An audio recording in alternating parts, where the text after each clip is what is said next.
What's going on, boxing fans? It's Kenneth. That's SBM Boxing. For everyone, subscribe. Let's speak boxing. Last night, Canelo Alvarez took on Amir Khan. That was a hell of a fight. I didn't go to little MGM, George's Boxing Genius house. They were actually doing the pre-fight predictions, so go ahead and check that video out. I actually went to the L house and caught the fight. I definitely, even though I'm not there, it's Mother's Day. That's the main reason I didn't go, but it was a good fight. I think Amir Khan fought a good fight, as expected. You couldn't really expect too much from Amir Khan. He was the underdog coming into this fight, but we would like to see, based on his speed, would his speed give Saul Canelo Alvarez some problems? And eventually did. The first 3 rounds I actually gave to Amir Khan, even though Howard Letterman gave the 3rd round to Canelo. I actually gave it to Khan. After the 3rd round, then, Khan started slowing down a little bit. Canelo started pressing and stuff like that, utilizing the jab. It looks like the first 3 rounds, early in the fight, I would say round 1, round 2, round 3, you can tell that Canelo Alvarez was going for bombs. He was just going for bombs. Possibly, studying the tape with Danny Garcia versus Amir Khan, and that's the same shot that ended the fight. He was looking for Amir Khan to come in with his flurry of punches, and then from there, dig down overhand right and land that counter. But Amir Khan looked good. He looked fast. Virgil Hunter definitely had a nice little game plan going on. But like I said, Erislandy Lara did a great job as far as his feet work, utilizing and demobilizing Canelo Alvarez from his strength, and able to come in and counter with them bombs. But, in the first round, 2nd round, Amir Khan looked really good, but it started slowing down after the 3rd round. 4th round, he got a little bit too confident and started coming in a little bit too much. Got caught.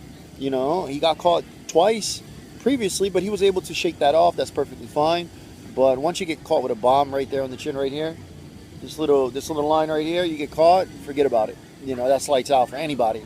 Does Amir Khan have a chin? A lot of people think he's chin skeptical or whatever, but that is a big ass bomb landed by Canelo Alvarez. I'm not too sure how many people can take bombs like that. What's next for Amir Khan?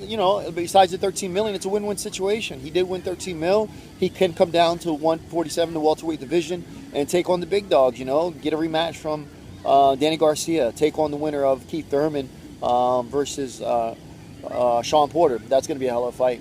Maybe he can step into the ring against. I don't want to see him step into the ring against Robert Guerrero or anything like that. That's pointless for them to go ahead and fight. Maybe he can take on Andre Berto. That'd be a good fight. Something like that. Maybe he can take on Timothy Bradley. That fight's way back, been dwelling from way back when. That'd definitely be a hell of a fight. But other than that, Amir Khan still has a big resume. I'm glad that he has a big future ahead of him. I'm glad that he didn't get injured. That was a nasty, devastating knockdown. But he eventually got back up. For security reasons, they had to keep him down, put the neck brace on him, make sure he was all right. Once he was responsive, then they were able to give him back up. But as far as Canelo Alvarez taking on Triple G, that was, I would say, that was the highlight of the night. Canelo Alvarez showed some balls, called them out, but doing this and doing this are 2 different things. I don't think it's a situation as far as Canelo itself. Canelo's a warrior. He'll fight anybody, anytime, anywhere. I think he's truthful when it comes to that. But when it comes to the marketing standpoint, as far as management things, De La Hoya and Canelo always been bumping heads. But the way Canelo was speaking, he definitely sold that fight, and that fight definitely has to happen. How do I see that fight panning out? That's going to be a fucking war. That's definitely going to be a war. Triple G, I think Canelo Alvarez, even though he's a smaller guy, coming into the fight, he carries the weight. He is a middleweight contender and stuff like that. I know Virgil Hunter was a little upset, saying that, Canelo needs to step into the ring and take on Triple G. I completely agree with that, especially if he's gonna hold that belt. How do I see that fight panning out? I don't know. Triple G's a badass fighter. George the Boxing Genius is going for Triple G. I'm not on the bandwagon whatsoever. Regarding Canelo Alvarez, I'm not giving him full credit for taking on Amir Khan. I gave him credit when he took on Erislandy Lara. I gave him credit when he took on Floyd Mayweather Jr. But as far as Amir Khan, no, I don't give him credit for that. But Amir Khan definitely looked good. But the reason I say this, I think Canelo will definitely give Triple G some problems. I don't think Triple G has ever fought anyone to the caliber as Canelo Alvarez as far as being explosive, being able to box, having the defensive ability, being that quick, being that fast, being that versatile. George the Boxing Genius, completely disagrees with that statement. But at the end of the day, you know, if I was to give my early fight prediction, if this fight was to go down, I'm gonna have to give it to Canelo, man.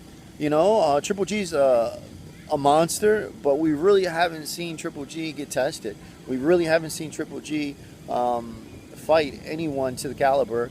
I understand that he fought Lemieux. I get that, but still, I would definitely give it to Canelo Alvarez in this fight. But anyways, guys, tell me what you think about the fight. Do you think Amir Khan should take on Danny Garcia? Do you think Amir Khan should go ahead and retire? I think he still has lots left in the tank, and I think he has a lot to prove in the welterweight division.